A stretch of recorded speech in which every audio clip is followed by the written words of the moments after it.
E agora, nesse último bloco, nós vamos falar sobre a deputada federal Carla Zambelli, que afirmou nesta quinta-feira que não sobreviveria na cadeia. A parlamentar deu a declaração após ser condenada a 10 anos de prisão, perda de mandato e ao pagamento de multa por invasão dos sistemas do Conselho Nacional de Justiça, CNJ, e ainda inserção de documentos falsos.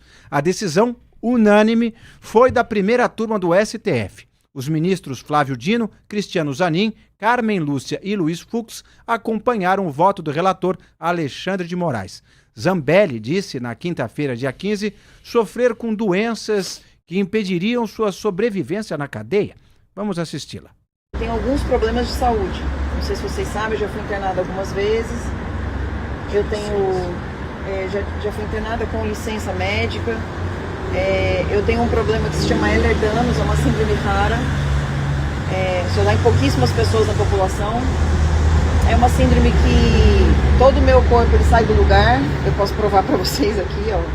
Então só o dedo, ó. Isso é só a mão, mas tudo meu sai do lugar. Ombro, joelho, fêmur, órgãos saem do lugar, costela. E isso me gera um problema muito grande de flexibilidade, inclusive venosa.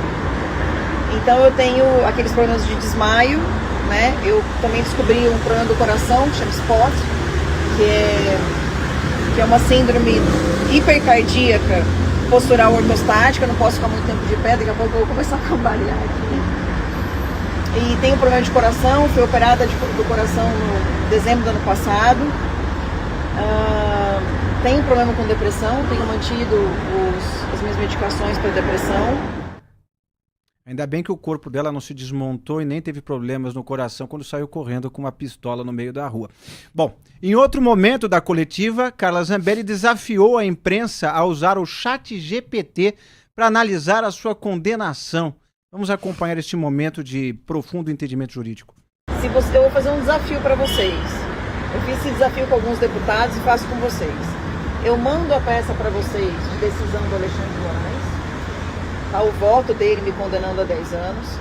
Vocês joguem isso no chat GPT e pergunta assim para o chat: aponte, por favor, se há incongruências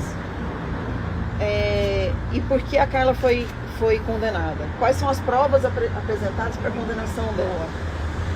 O próprio chat GPT elenca pelo menos uns 8 tipos de contradições, inclusive para a defesa, que a defesa não teve chance de 8 coisas diferentes. Muito bem, Duda Teixeira, o que é que você achou desse corolário de razões e para ela não ir para a cadeia, no fim das contas é isso que ela quer, né? Pois é, o que vai contra aí esse argumento dela é que a gente está num momento, né, que a gente acabou de ver o Fernando Collor trazendo uma listinha também, a defesa do Collor, né, para escapar da prisão, conseguiu, né, vai ficar no apartamento dele de frente para a praia, mas a listinha do Collor era Parkinson, transtorno bipolar e apneia do sono. Olha só, lembrei das 3. Depois a gente tem nesse mesmo momento agora o Jair Bolsonaro também dizendo que vai morrer na cadeia, mandou foto no X recentemente das tripas dele, abertas ali. De fato, essa facada que ele recebeu em 2018 traz esses problemas para ele atualmente. Então, e ela agora, né? Então, assim, é o terceiro caso em um tempo muito curto. E aí, se a gente estava, ou as pessoas estavam já suspeitando das condições do Collor, também há uma dúvida sobre se o Bolsonaro poderia ou não, e aí ela vem se somar a essa discussão, né? E ela, acho que o fato dela ter 44 anos tira muito da força dessas argumentações de saúde, né? E ela fala, por exemplo, de depressão, mas depressão não tira ninguém da cadeia. Você pode tomar remédios para depressão na cadeia. Você pode passar com um médico do SUS, ou tem às vezes um médico na cadeia mesmo. Se não tiver condição de ofertar o remédio, esses remédios para depressão, eles têm genérico, então a família mesmo às vezes pode entregar o remédio, e isso não é problema nenhum. E aí é uma lista longa também, né? Então eu acho que é natural que as pessoas desconfiem. E aí, essa história do ChatGPT, a gente não pode imaginar que o ChatGPT tem notório saber jurídico, né?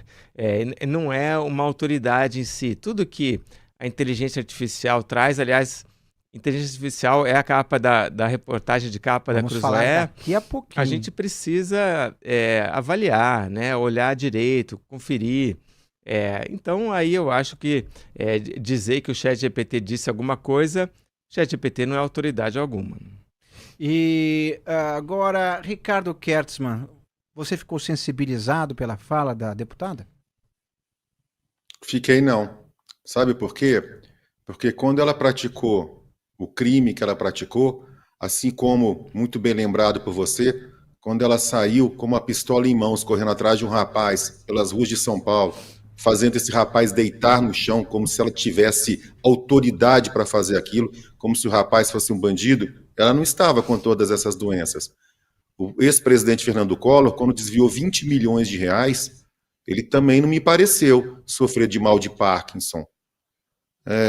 Outros, o presidente Bolsonaro, quando, segundo as denúncias da Polícia Federal, segundo a denúncia da Procuradoria-Geral da República, praticou, em tese, esses crimes que ele cometeu, né, que ele praticou, ele também não tinha os problemas que ele se refere. Então, eu não me sensibiliza, não. Sobre inteligência artificial, enquanto o Duda comentava, Inácio, eu corri aqui no ChatGPT e perguntei se a condenação da Carla Zambelli era justa.